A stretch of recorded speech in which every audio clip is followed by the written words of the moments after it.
Hello students, this is Rani ma'am and welcome to all my students. आज का जो session है दैट इज़ ऑफ वोकैब, और vocab में आपने काफ़ी सारा सिनोनिम्स और एंटोनिम्स किया। ठीक है, आज जो वोकैब है that is of confuse words.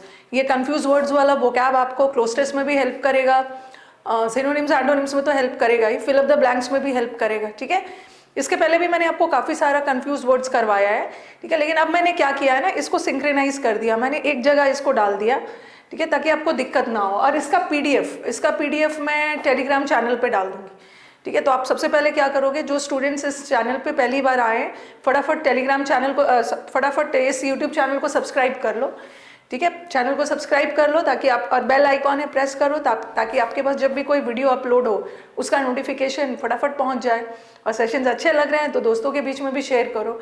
और इस वीडियो के डिस्क्रिप्शन पे आपको टेलीग्राम का लिंक दिया हुआ है। ठीक है, तो इसी लिंक से आप टेलीग्राम से जुड़ जाओ। और अब तो मैं इंस्टा पे भी आ गई हूँ। ठीक है, तो you can follow me on insta as well.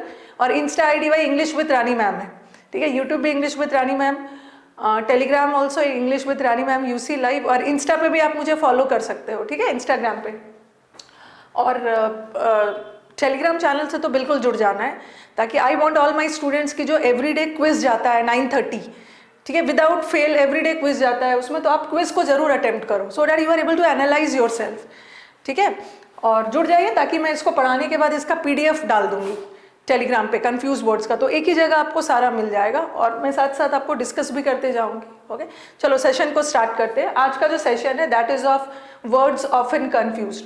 कुछ कुछ ऐसे वर्ड्स होते हैं ना जो आपको कंफ्यूज करता है। इसमें मैंने पहले भी बहुत सारा पढ़ाया है, बट इसमें मैं और भी बहुत सारा ऐड करते जाऊंगी, क्योंकि अभी जब मैं मॉक टेस्ट सॉल्व करवा रही थी, कल मैं स्टेनो का ही अभी मॉक टेस्ट सॉल्व करवा रही थी, तो देखा वहां पे बच्चों को दिक्कत आ रही थी।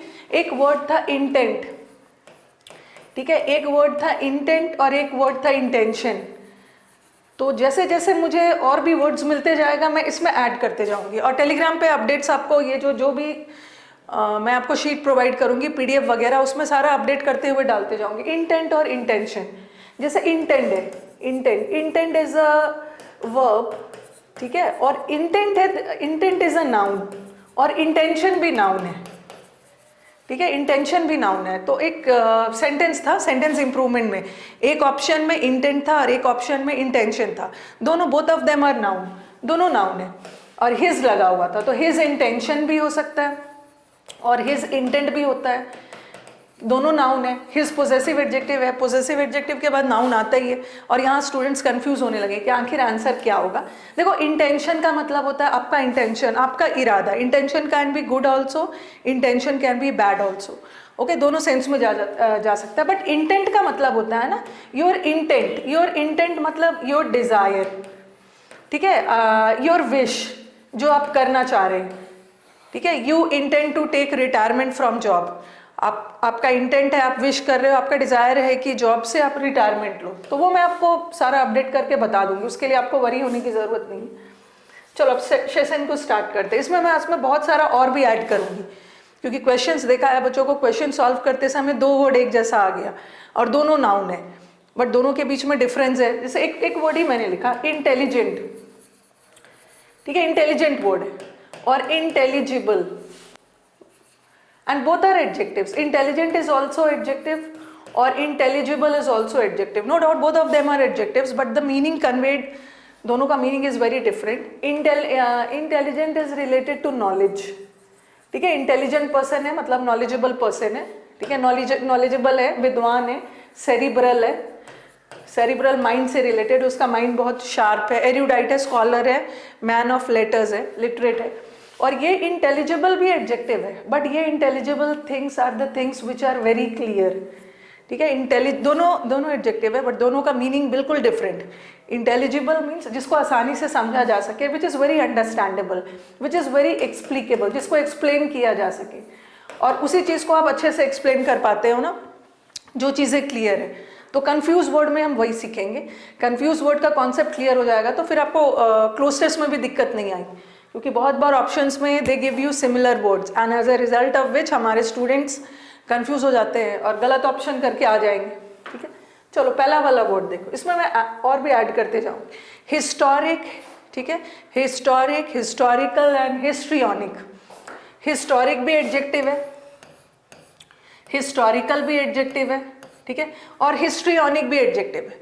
Both of them are adjectives, but जब तीनों एडजेक्टिव है, तीनों का मतलब तीनों के मीनिंग में डिफरेंस है। हिस्टोरिक, ऐसे बोलो ना कि it was a historic moment of my life. जैसे मेरे स्टूडेंट्स एग्जाम क्वालिफाई कर जा रहे हैं और मुझसे मिलने आ रहे हैं, तो that will be a historic day of my life, that is famous, जिसको हम मोमेंटस भी बोलते हैं। मोमेंटस का मतलब भी होता है फेमस, ठीक है।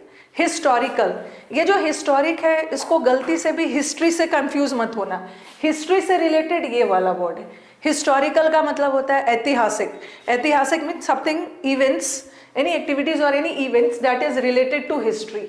जो हिस्ट्री से रिलेटेड है उसको हम हिस्टोरिकल बोलते हैं, ठीक है, पास्ट इवेंट से रिलेटेड है। बट ये हिस्टोरिक तो अलग है, हिस्टोरिक का मतलब तो बहुत इंपॉर्टेंट। अब आ जाओ, नेक्स्ट वर्ड इज हिस्ट्रियोनिक। बहुत लोगों को हिस्ट्रियोनिक सिंड्रोम होता है। हिस्ट्रियोनिक सिंड्रोम, ये एक सिंड्रोम है, ये एक मेंटल डिसऑर्डर है। सिंड्रोम एक मेंटल डिसऑर्डर है, ओके। हिस्ट्रियोनिक को जैसे हिंदी में आप इसको मेलोड्रामा बोल सकते हैं, ठीक है। मेलोड्रामा जिसको हम हिंदी में बोलते हैं नौटंकी। दिस पीपल ना वो ड्रामा करते हैं in order to seek the attention of others. ऐसे लोग अटेंशन सीकर होते हैं, दूसरों का अटेंशन लेने के लिए बहुत ज़्यादा दिखावा, मेलोड्रामा करेंगे, नौटंकी करेंगे। तो देखो तीन वर्ड है और तीनों एडजेक्टिव और तीनों का मतलब बिल्कुल अलग है। और मैंने सेंटेंस भी बनाया है। द ताजमहल मैंने एक जगह सारा डाल दिया और इसका पीडीएफ मैं डाल दूंगी, इसीलिए मैं आपको बोल रही हूँ टेलीग्राम से जुड़ जाना, आपको इकट्ठे एक जगह पीडीएफ मिल जाएगा, अभी पढ़ाने के बाद ही डाल दूंगी। The Taj Mahal is of historical importance, adjective है, इंपॉर्टेंस नाउन है, उसकी विशेषता बता रहा है एडजेक्टिव। तो ताजमहल इज ऑफ ऐतिहासिक इंपॉर्टेंस, मतलब ताजमहल का हिस्ट्री में इंपॉर्टेंस, इसको हिस्ट्री में याद किया जाता है। और शी पुट ऑन का मतलब क्या है, दिखावा करना, ओके, डिसीव करना, जो आप है नहीं और आप दिखावा कर रहे हो। एक तो पुट ऑन का मतलब पहनना भी होता है, एक पुट ऑन का मतलब गेन करना भी होता है। She put on a histrionic display of grief at her step son's funeral, उसके सौतेले बेटे के फ्यूनरल पे, अंतिम संस्कार पे हिस्ट्रियोनिक डिस्प्ले मतलब झूठा नौटंकी करना, झूठा ड्रामा करना, अपने दुख जताने का झूठा ड्रामा।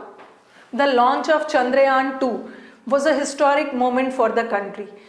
ये जो चंद्रयान का लॉन्च था, that was a very moments, that was a very important in moment in the history of India country. तो ये तो तीन वर्ड्स हो गए, मैंने एग्जाम्पल के साथ साथ सेंटेंस भी बना दिया। Now let us move to the next. Momentum, momentary and momentous. आपने फिजिक्स में पढ़ा होगा momentum, mass into velocity, mass into velocity, momentum.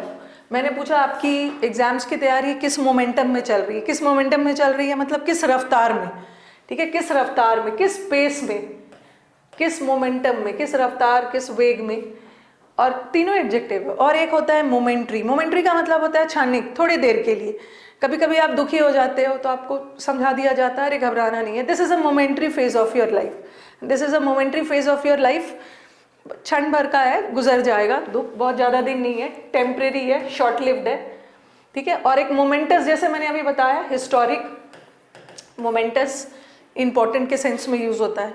अब सेंटेंस भी बना दिया मैंने, the team has lost momentum, team ने अपना रफ्तार, टीम ने अपना स्पीड, अपना मोमेंटम, जिस मोमेंटम से, जिस रफ्तार से टीम परफॉर्म कर रहा था, रिसेंट वीक्स में ये रफ्तार कम हो गया, परफॉर्मेंस में इफेक्ट आ गया है। आफ्टर अ मोमेंट्री हेजिटेशन, क्षणिक भर का, टेम्परेरी हिचकिचाहट के बाद उसने फाइनली पुलिस को सब चीज़ इन्फॉर्म कर दिया, ठीक है, पुलिस को सारा चीज़ इन्फॉर्म कर दिया। Next, it was a moments event. Moments event का मतलब है बहुत इंपॉर्टेंट इवेंट था और इसको हम भूल नहीं सकते, ओके। तो ये 3 वर्ड्स थे फॉर योर कन्वीनियंस, मैंने सेंटेंस भी बना दिया है ताकि आपको इजीली समझ आ जाए। Eminent, imminent, censure, censure. Eminent, eminent का मतलब होता है फेमस, एमिनेंट का मतलब होता है famous. Gandhi ji was an eminent personality, ठीक है, रतन टाटा एमिनेंट पर्सनैलिटी, बहुत प्रसिद्ध, फेमस, वेल नोन। एक एमनेंट भी होता है, एमनेंट का मतलब होता है ना आपका इंटरनल, आपके इनेट क्वालिटीज, एक तो ये भी होता है एमनेंट, आपके इनेट क्वालिटीज। और एक है इमिनेंट, इमिनेंट भी एडजेक्टिव है। ये एमिनेंट का मतलब तो हो गया प्रसिद्ध, ठीक है, इम्पॉर्टेंट, वेल नोन। और ये इमिनेंट का मतलब है जो चीज़, something certain to happen very soon, something जो तुरंत ही होगा, जिसको टाला नहीं जा सकता, इनएविटेबल है, जो होकर रहेगा। तो बोलते हैं ना death is eminent. Death is eminent मतलब डेथ इज अनअवॉइडेबल, ठीक है, डेथ इज अनअवॉइडेबल, डेथ को टाला नहीं जा सकता, ये होकर ही रहे। और the eminent scholar, eminent scholar का मतलब है famous scholar, was welcomed by all. So this is the difference between eminent and imminent. और एक और वर्ड याद कर लेना, eminent, IMMA. eminent is your innate, internal qualities, जो आपको अपने पेरेंट से मिली हुई है, इंटरनल, innate, ठीक है, आपके इनहेरेंट क्वालिटीज। ओके, अब नेक्स्ट वर्ड पे चलते हैं, सेंश्योर एंड सेंसर। ये सेंश्योर इज अ वर्ब और दिस सेंसर भी वर्ब है, ये दोनों भी एडजेक्टिव ही था। सेंश्योर, सेंश्योर करना इस किसी का क्रिटिसिज्म करना, निंदा करना, कंडेम करना। और मूवी में सेंसर बोर्ड होता है ना, जो डिसाइड, सेंसर बोर्ड डिसाइड करता है कि कौन सा सीन हटेगा, कौन सा मूवी में सीन रहेगा। तो किसी को सेंसर करना, प्रतिबंधित करना, प्रोहिबिट करना, ठीक है, किसी चीज़ पे बैन लगा देना, put a ban on something. कुछ ऐसी चीज़ें होती है जो मूवी में, ठीक है, बैन कर दी जाती है, because it is not up to the standard rules and regulations के अकॉर्डिंग नहीं होता है, तो उसको बैन कर दिया जाता है। और ये सेंश्योर करना मतलब निंदा करना। सेंटेंस देखो, he was censured for his negligence, अपनी लापरवाही के लिए, ठीक है, अपनी लापरवाही के लिए ही वॉज सेंश्योर्ड, मतलब ही वॉज क्रिटिसाइज, उसकी आलोचना हुई लापरवाही के लिए। और scenes from the movie, movie में से सीन्स जो है सेंश्योर कर दिया गया, सेंश्योर, बैन कर दिया, ban. Come to the next word, alternate and alternative. Okay, आपके, अगर मैंने बोला आपके इंग्लिश के क्लासेस ऑल्टरनेट डेज चलते हैं। ऑल्टरनेट डेज मतलब MWF, एक दिन छोड़कर, मंडे, वेडनेसडे, फ्राइडे, या ट्यूसडे, थर्सडे, सैटरडे। ओके, तो ये ऑल्टरनेट एडजेक्टिव है, वन आफ्टर अनदर। देखो सेंटेंस बना दिया, he visits his uncle on alternate days. और एरर डिटेक्शन में भी ना, एरर डिटेक्शन में, ग्रामर के एरर डिटेक्शन में समटाइम्स वोकैब का भी क्वेश्चन आ जाता है। एक प्रीवियस पेपर का ही सेंटेंस है, he visits his uncle on alternative days लगा दिया था, बट वहाँ ऑल्टरनेटिव नहीं होना चाहिए, ऑल्टरनेट होता है, एक एक करके, एक के बाद एक दिन छोड़कर। और ऑल्टरनेटिव, ये ऑल्टरनेट तो एडजेक्टिव है, ठीक है, this alternate is an adjective, but alternative जो है, this can act as an adjective also और this can act as a noun also. ये देखो, बिटवीन द टू ऑल्टरनेटिव्स, जो आपके पास दो विकल्प है, यहाँ ऑल्टरनेटिव का मतलब होता है ऑप्शंस। तो यहाँ किसका काम कर रहा है, नाउन का काम कर रहा है, क्योंकि टू डिटर्मिनर एडजेक्टिव है, नाउन की विशेषता बता रहा है, तो यहाँ नाउन का काम कर रहा है। और यहाँ पे देखो, we had to, since highway बंद था तो हमें दूसरा रूट लेके जाना पड़ा, विकल्पिक। एक होता है विकल्प और एक होता है वैकल्पिक। तो रूट क्या है, नाउन, ऑल्टरनेटिव रूट, और ये एडजेक्टिव। तो alternative can be used as an adjective also, alternative can be used as a noun also, depending upon the sentence। लेकिन मीनिंग तो यहाँ पे ऑप्शन के सेंस में ही है। ऑल्टरनेटिव, जैसे मैंने बोला कि आपके पास कोई ऑल्टरनेटिव नहीं है, आप इंग्लिश से बच नहीं सकते हो, बच के कहाँ जाओगे, जो भी एग्जाम दोगे सेंट्रल गवर्नमेंट का, कहीं ना कहीं इंग्लिश आएगा ही। अब रेलवे वाले बोलेंगे कि मैम हमारा तो इंग्लिश नहीं आता, अब आएगा ना, CET आ जाएगा, 2021 से इंग्लिश भी आएगा, तो आप बच नहीं सकते। देयर इज नो ऑल्टरनेटिव, कोई विकल्प नहीं बचा है, इंग्लिश से दोस्ती करनी ही होगी आपको, ठीक है। उसने ऑल्टरनेटिव रूट लिया और उसके पास दो विकल्प थे, तो फर्स्ट वन वाज बेटर।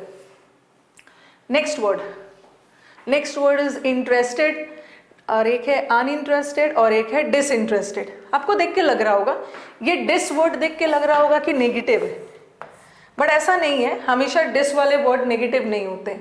ऐसे 80% केसेस में डिस वाला वर्ड नेगेटिव ही होता है, डिसरिस्पेक्ट, डिसऑनर। बट एक होता है ना डिसर्निंग जज, ये पॉजिटिव वर्ड है, ठीक है। डिसर्निंग जज, ऐसे जज जो बहुत पारखी है, जो चीज़ों को समझने की क्षमता रखते हैं, तो डिस वाले word many times positive sense में भी यूज़ कर लेते हैं। तो इंटरेस्टेड का मतलब तो होता है किसी चीज़ में रुचि लेना, इंटरेस्टेड होना। और next word is uninterested. Interested का उल्टा होता है uninterested. Uninterested is a negative word, unwilling, किसी चीज़ को में इंटरेस्ट नहीं लेना, ठीक है।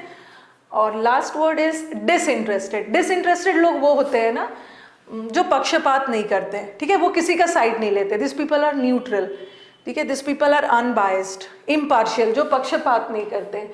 तो जज को अच्छा डिसीजन देने के लिए अनइंटरेस्टेड तो नहीं होना चाहिए, डिसइंटरेस्टेड होना चाहिए, पक्षपात नहीं करना चाहिए।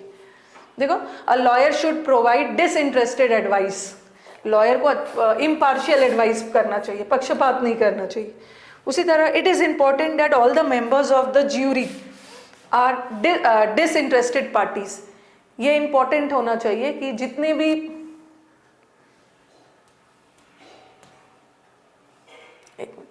जितने भी हमारे ज्यूरी मेंबर्स है, सबको डिसइंटरेस्टेड होना चाहिए, ठीक है, डिसइंटरेस्टेड होना चाहिए मतलब पक्षपात नहीं करना चाहिए, ठीक है, क्योंकि ज्यूरी के जितने भी जजेस होते हैं, जजेस में ये क्वालिटी तो होनी चाहिए डिसइंटरेस्टेड की। और uninterested in politics, he refuse to vote, उसे पॉलिटिक्स में कोई इंटरेस्ट नहीं था, ही वॉज लीस्ट इंटरेस्टेड, उसने वोट रिफ्यूज कर दिया कि मैं किसी पार्टी को सपोर्ट नहीं कर रहा हूँ, आई वोंट वोट। या तो आज मैंने आपको 7 वर्ड्स करवाया, ठीक है, कंफ्यूज वाले, जिसका मैं आपको पीडीएफ भी डाल दूंगी, इसीलिए मैं बोल रही हूँ सारे पीडीएफ्स क्विजेस के लिए आप अगर चैनल पे पहली बार आए हैं तो चैनल के डिस्क्रिप्शन के नीचे आपका टेलीग्राम का लिंक है, तो वहाँ आप जुड़ जाइए। टेलीग्राम पे जुड़ना बहुत ज़रूरी है। और अब तो मैं इंस्टा पे भी आ गई हूँ, इंस्टाग्राम पे भी आप मुझे फॉलो कर सकते हो, वहाँ भी मैं कुछ पोल्स क्विजेस वगैरह डालना शुरू कर दिया है, ठीक है। तो जहाँ भी जुड़िए, कहीं ना कहीं से आपको फ़ायदा होना चाहिए, ठीक है। तो चलो सेशन को एंड करती हूँ, अब हम मिलते हैं नेक्स्ट सेशन में। अगर सेशन अच्छा लगा डू लाइक शेयर, चैनल को सब्सक्राइब कर दो, वीडियोज़ को लाइक कर दो। चलो अब मिलते हैं नेक्स्ट सेशन में, थैंक यू।